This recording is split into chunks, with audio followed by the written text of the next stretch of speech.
Hello and welcome to this tutorial. In this video I'm going to tell you how to salvage items in Eatventure.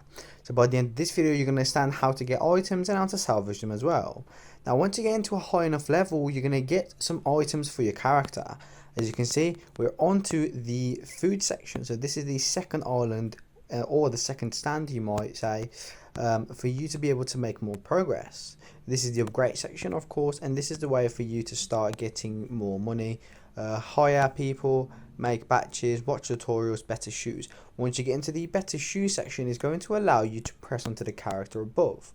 Once the character is pressed, it's going to show you a list of different outfits and different characterizations that you can do for your certain character. You can change the cap, you can change the shirt, you can change the trousers, the shoes, so on.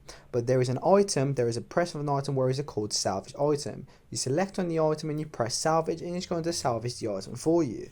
So this is the easiest way for you to be able to salvage items.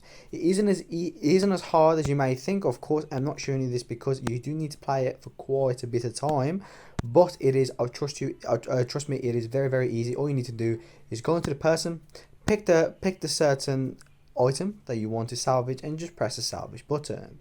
Thank you so much for watching. If you enjoyed, please like and subscribe, and I'll see you soon.